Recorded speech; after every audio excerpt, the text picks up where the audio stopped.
show. And today we have a news expose. We have the Right Honorable former member of the Israeli Knesset Member of Parliament, Dr. Einat Wilf. And she also has a PhD in political science from University of Cambridge. And she has in the past served, was in the IDF as a military intelligence officer. And also she was once the foreign policy advisor to the former Vice Prime Minister, Shimon Peres. Dr. Einat Wilf, welcome. Thank you. Let's get around to business. My father once to tell me that you can take the most kindest person in the world, and the media can turn him into a monster in less than a week. We all can remember the October 7th horrific acts. Yet in less than 2 years, I know the situation as in terms of PR virtually flipped, where Israel is the monster and Hamas is somewhat the good guys here. Could you enlighten us, the world, as to what's really going on in Gaza and what's really going on in Israel? So first I'll start by saying that I think it will take years and decades to really know the evil that was in brutality and butchery that was unleashed on October 7th. We are far from knowing the full picture, the extent of it. And I think that's also a major issue. In terms of, well, what you spoke of, the flipping, the kind of the so-called the PR war, this is something that I, at least, have been carefully following for the last 2 decades. So what happened immediately after October 7th was the coming to the surface of something that, again, has been quite visible for anyone who bothered to look for decades. And as the wonderful thinker and writer Hussein Abu Bakr Mansour wrote, he said October 8th, this eruption on campuses, on the streets across Western cities around the world, he called it a symbolic participation in the pogrom. Today, they are trying to rewrite it as if they were protesting Israeli actions. But at the same time, the only thing that Israel was doing was fighting back the only genocide that was happening, what Professor Jeffrey Herf called an arrested genocide, but the genocide that was attempted and successful for a day by essentially the butchers of Gaza. And people wanted to participate in that. And why did they want to participate in that? Why did we see so much euphoria erupt all across Gaza, the West Bank, Arabs, their collaborators and supporters around the world? Why did we see that euphoria? Because for decades, what has been prepared around the world was a very deliberate strategy of something I've come to call the placard strategy. It's essentially a form of mass manipulation that you can very easily understand by looking at placards at anti-Israel demonstrations. Those placards are very simple visually, which is important when you engage in mass manipulation, and they're built like simple equations. The equations say Israel, Zionism, sometimes they'll just draw a Star of David, then there will be an equation sign. And the placard strategy has been so effective that I doubt you have seen a placard that said Zionism equals the political movement for self-determination and liberation of the Jewish people in their ancestral homeland, which would be a long but the only accurate placard. The placard strategy has been so successful that we all know that it uses essentially 10 words. That's all. That's how amazing it is in its simplicity, that we all know what they are, right? Imperialism, colonialism, racism, apartheid. then it will escalate, ethnic cleansing, Nazism, genocide, Holocaust. If you're an American 2020, suddenly it will say white supremacy. I'm like, yay, finally the Jews are white. Took a while, but yay. Ironically, the Jews are designated as white at the moment that being white is considered evil. And this really gives you the clue to how the placard strategy works. The words are not chosen because they have any connection with reality. They're actually always the inversion of reality. Zionism is the most decolonial, anti-imperial moment, salvaging Jews from conditions of apartheid and racism and ethnic cleansing and genocide. So it's an inversion of reality. But the reason that those words are chosen and then inverted and kind of their meaning changed is because they have an association with evil. So essentially what has been built for decades now is this constant repetition. Israel, Zionism, Star of David equals evil. Now, the brilliance of this strategy of mass manipulation is that it's not just on the streets. It's in media. It's in social media. Give an anti-Israel speaker 30 seconds on television. I've experienced it again for years. They would say colonialism, racism, apartheid, regardless of the question, regardless of the situation, regardless of the Israeli government or actions at the moment. And the way also that the strategy works is the simplicity, the repetition, which are always foundations for successful mass manipulation. But the key element of it is what's called prestige suspends judgment. An expert on mass manipulation once said this is the key. What does it mean? In order to allow the masses to be subject to this manipulation, you need the power of prestige. Prestige suspends judgment. Every marketing person knows that. That's why I will pay $10,000 for a prestigious bag, even though it costs, I don't know, $500. Prestige suspends judgment. So this notion of Israel Zionism equals evil was inserted into organizations of prestige, like organizations of the UN. So the UN General Assembly used its automatic majority in the 70s to say that Zionism is racism. Then we saw the case of Israel's apartheid in the UN Conference on Racism. Now we see the case of genocide using the ICC, academia. This has been building again for decades, creating the prestige of academia so that you could get a PhD in Zionism as colonialism, you'll get tenured for Israel as an apartheid state. And essentially, acts of extreme violence and wars accelerate processes. So what we saw on October 7th and 8th was actually the full blooming of this strategy of the placard strategy. This is what the Palestinians understood well. They've understood it for decades. They've been using it for decades. And this is why, and this is my criticism within Israel, the military operation, even though it's taking place in Gaza, and Gaza, again, has been fully weaponized, something that military experts need to go to like 2,000 years ago or some Japanese island in World War II to really explain the extent to which an entire landscape has been weaponized. No home, no house, no mosque, no school, no clinic are out of this weaponization of the area.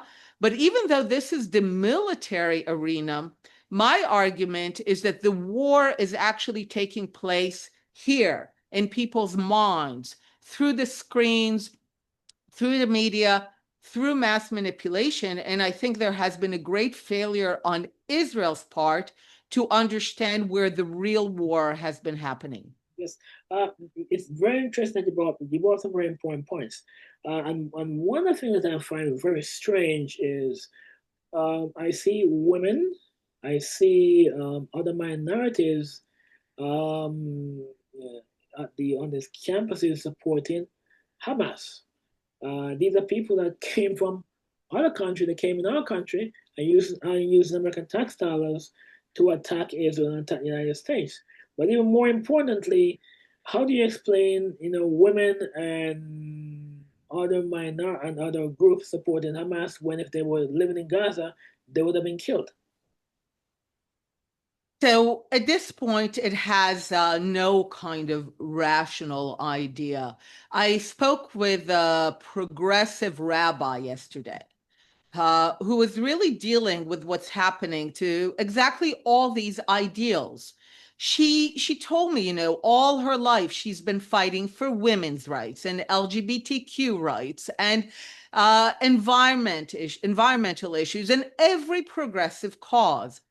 And what she described correctly, and we hear it, is it's all erased. What you hear today from people who are in this progressive, woke, Marxist left camp is they say everything is Gaza. Everything is Gaza. You hear it from them. This is the cause. Everything is Gaza. And it points to the fact that they are no longer even trying to promote policies. You don't hear from them anything anymore about environmental issues or health care, or there's still a lot to do on women's rights. You don't hear about it anymore. It's all done, and it's just become Gaza is everything. Now, I want to explain why this is happening because it's a very dangerous process. After October 7th, a new placard appeared. And because I've been following the placards for 20 years, I know when new things appear, like white supremacy in 2020, or I know that genocide has been building for a while. So a new placard appeared and it said, keep the world clean, using kind of the environmental language.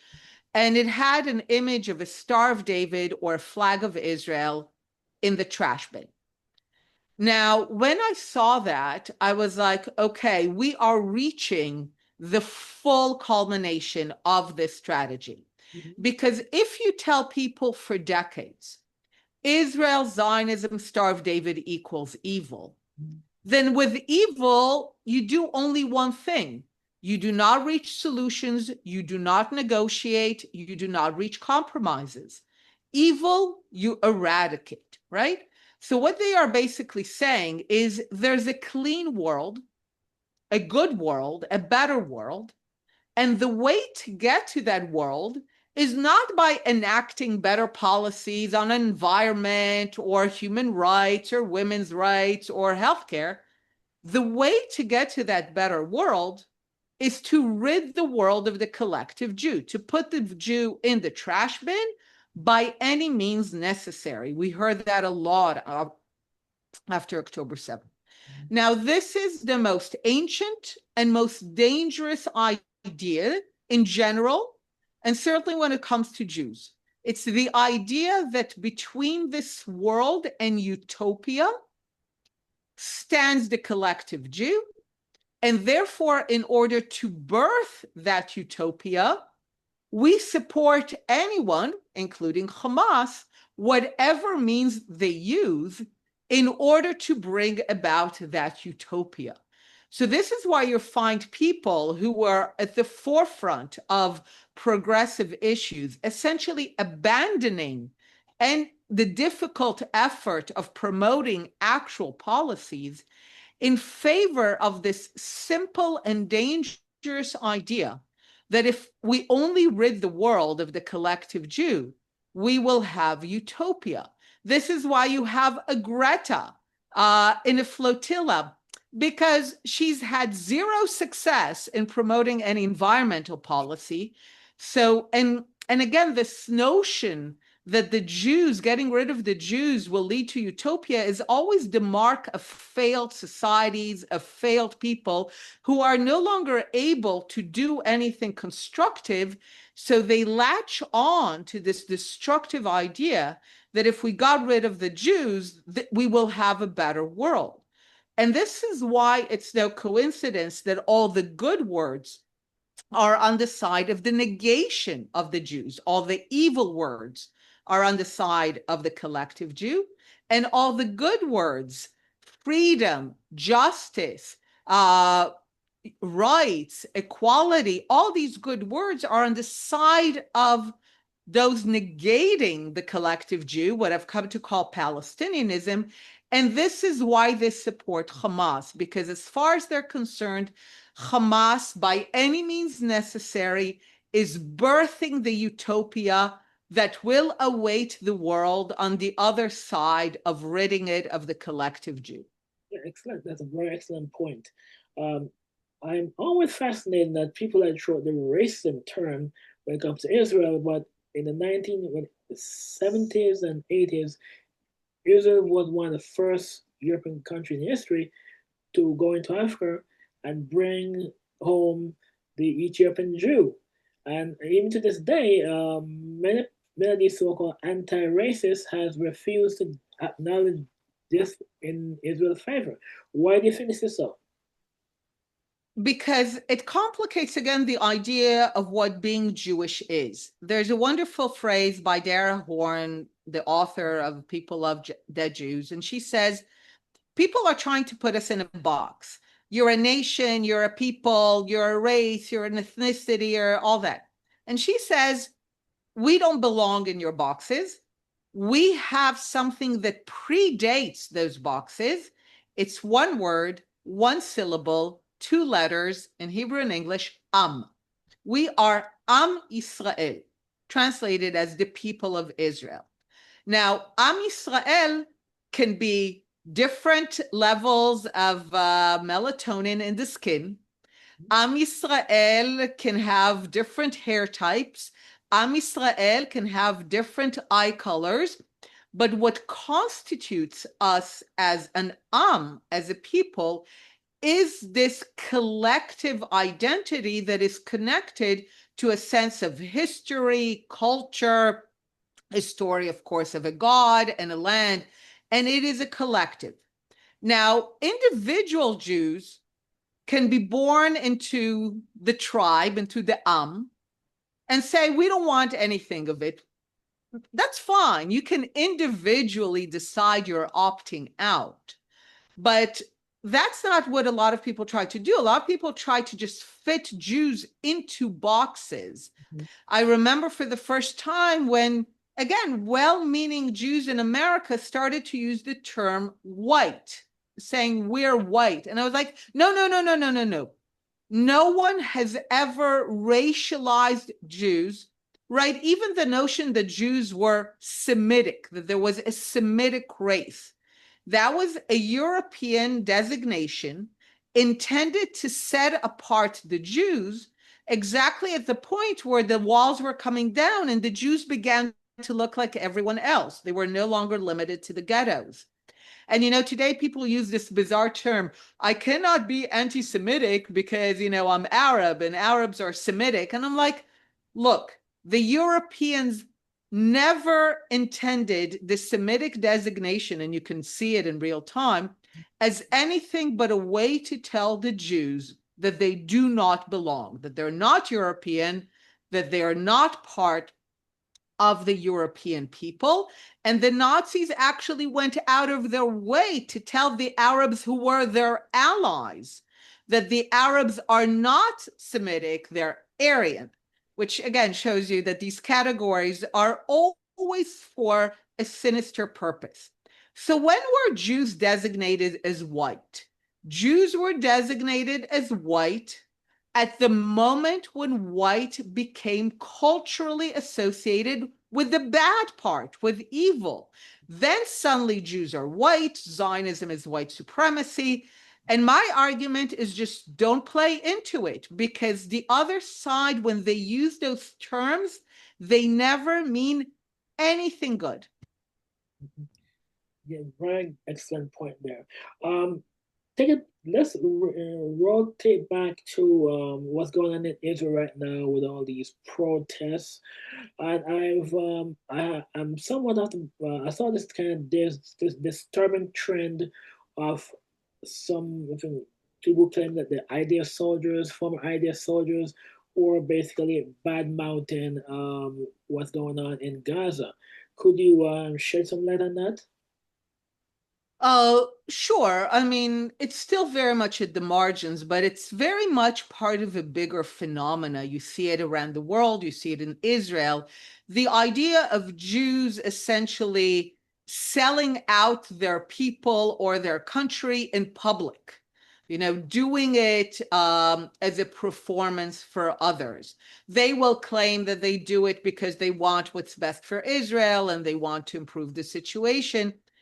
But this is part of Jewish history. There has always been massive pressure on Jews to no longer be Jews, right? Whether it was under Middle Age Christianity, which became later secularized under Islam, the continued existence of Jews and the fact that Jews were not willing to become Christians or Muslims, I mean, many did, but those who didn't, their continued existence was a problem. And there was always massive pressure on them to leave, to become Christians, to become Muslims, to join the majority society. And there were great temptations to leave. And there were a lot of difficulties to remain. It was difficult to be Jewish. So there were always those who basically succumbed to the temptation.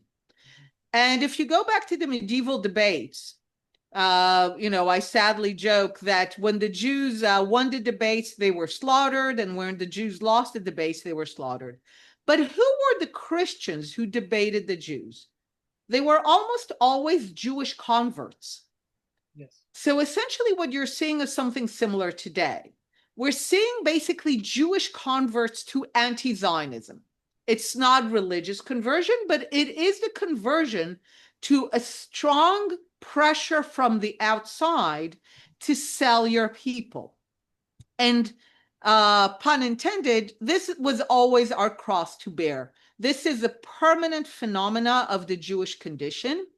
It has been exacerbated in recent years because the Jews have had it so good for the last 70 years, right? 70 years, really, the Jews have had it very good. They have a state to which they could go if they're not treated as equals, as in the Arab world or Iran, if they're persecuted. In the Soviet Union, in Eastern Europe, they are welcomed in the West. They can flourish as equals, as a collective. Within that comfort, Jews let go of the solidarity of the of the people, and they began to really believe that being Jewish is only about universal values. Jewish history, text, and culture have universal values, but they combine it with the notion of the particular. So, but what happened is that people began to raise a generation, by now maybe even two generations of Jews, who began to think that being Jewish is not about solidarity with the Jewish people, not about a duty to the Jewish people. They cringe at that idea. They began to believe that it's about tikkun olam and social justice and all the beautiful progressive values. Now, all of a sudden, they are told that they are genocidal baby killers. They have no skills to deal with that. They grew up in a comfortable era where being Jewish was prestigious. It had cachet. Those were the people of social justice, of good causes, of education, of learning, of success. They lived under a period where being Jewish was prestigious, and now they're being told you are genocidal baby killers. A lot of them are not able to identify this for the libel that it is. Mm-hmm. I've noticed a phenomenon that on campuses, many of the Jews, not everyone, but disproportionately, the young Jews who are fighting against these libels, against anti-Zionism, they tend to be disproportionately from families who came to America from Iran, the Arab world, the Soviet Union, and Eastern Europe. The reason is that they are only one generation removed from the story of we love Jews, we have nothing against Jews, right? This is what the Iranians said, this is what the Arab world said, this is what the Soviets said. They might have been Jews themselves even that led those movements, said our only problem is with Zionism. But the thing is this, because anti-Zionism was only ever created deliberately with this placard strategy as a respectable replacement for the discredited anti-Semitism, wherever anti-Zionism became the law of the land in Iran, in the Arab world, in the Soviet Union, in Eastern Europe, the environment was hostile to Jewish life, and ultimately the Jews fled. No Jews were left. And Jews who came to America from those places, they're not falling for it. I'm actually hearing it from them. They're telling me, we saw it in Iran, in the Arab world, in the Soviet Union. We're not falling for this a second time. And Jews who are 4 generations removed from this kind of insanity, they don't have the skills. So whether in Israel or abroad, they're turning against their people. They're going abroad. There are always these, there's a lot of, again, benefits. You get a platform, you'll get on the best television shows, the best podcasts, you'll get your op-eds published. But my only answer is, look, we always had people who were willing to sell us out. They were always given a high platform because they were always useful, but they were never, and they will never be respected, because no one respects you if you sell out your people. Exactly. That's what my father always tell me. No one likes a traitor. They will use you, and then when they finish using you, they toss you. But no way really respects them like a traitor, and they don't really trust you because you because you because just a moment. Wait.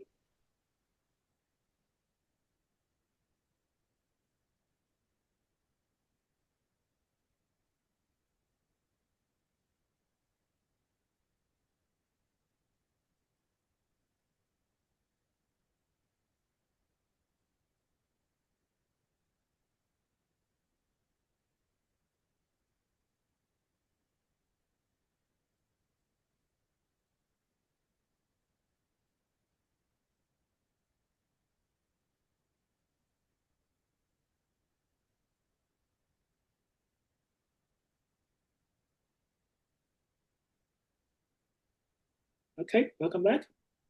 Thank you. Yeah, nobody really nobody will ever respect you because trust you because you're basically a trader. With that being said, look peer into your strategic lens of me and look at the world around us. Right now, we have President Trump in office. He's very supportive of Israel, but as we all know, he won't be there forever.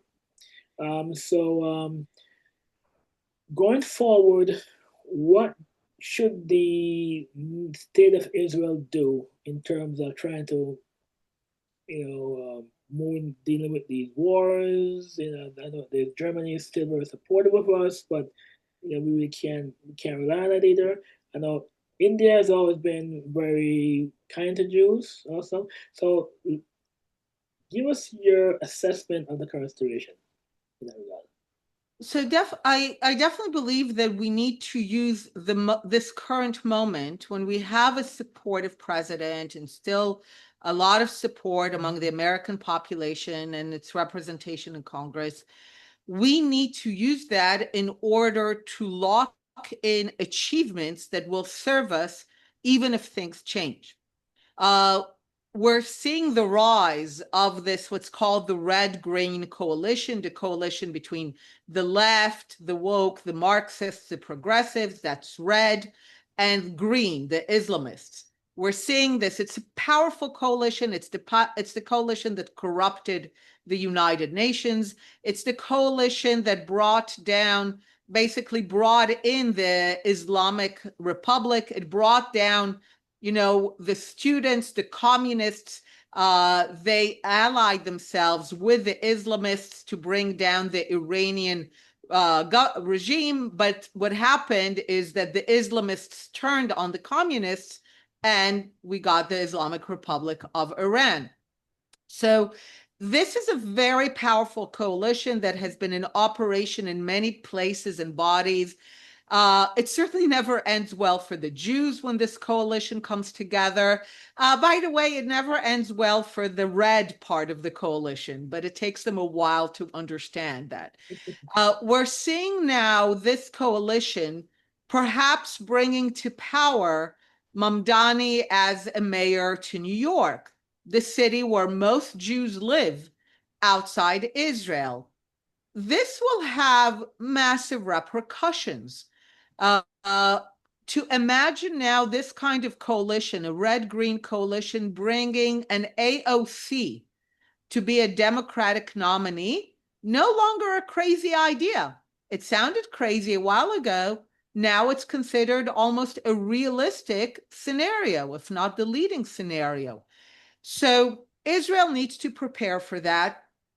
Israel needs to ensure, for example, that its ability to produce arms on its own rather than purchase them from America. We definitely need to, I think, initiate a process by which we no longer get subsidies from America to buy American products. It's essentially what we get, but rather other forms of cooperation, joint research, alliances in the Arab world, expand the Abraham Accords, have a stronger, as you kind of implied, have a stronger relationship with India.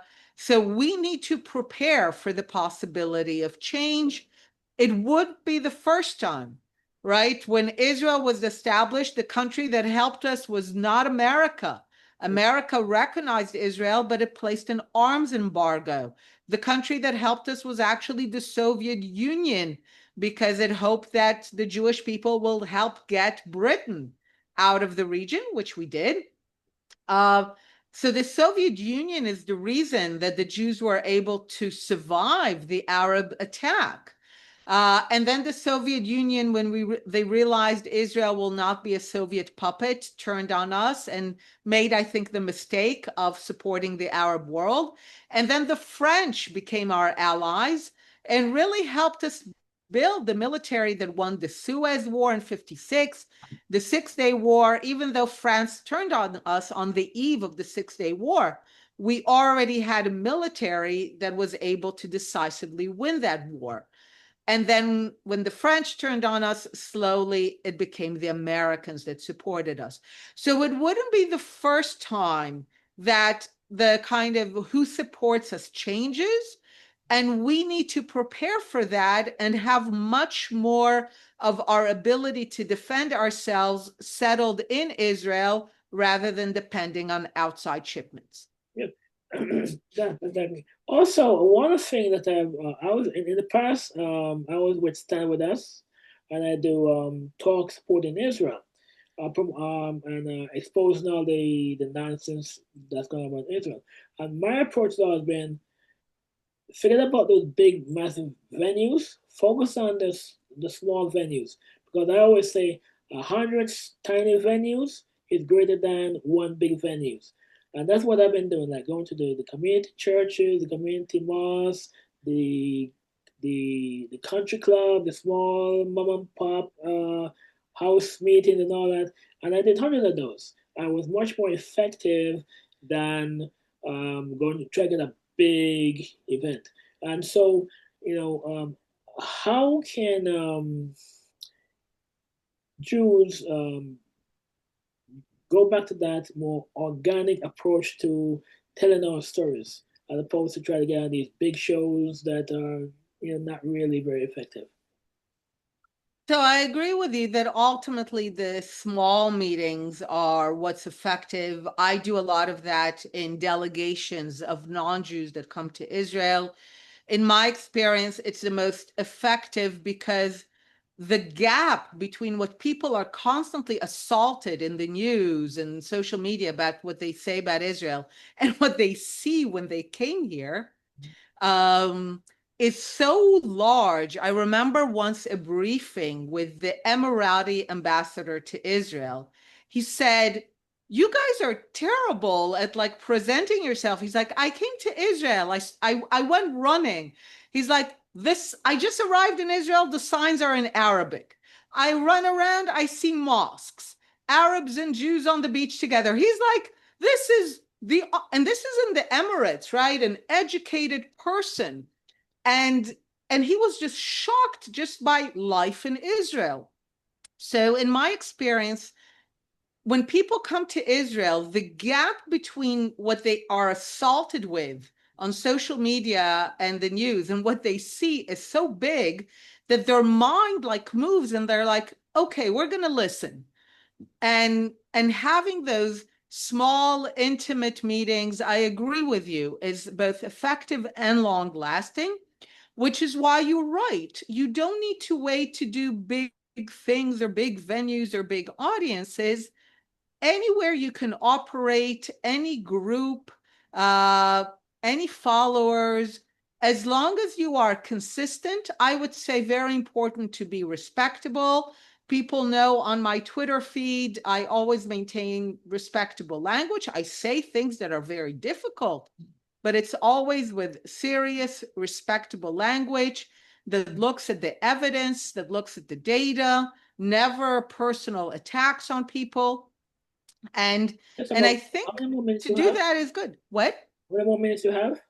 How many more minutes you have for the how many more minutes can you have, can you avail, are you available? We can continue. What do you need? Okay, so let me do a little break and start again and do another clip. Give me Okay, sure.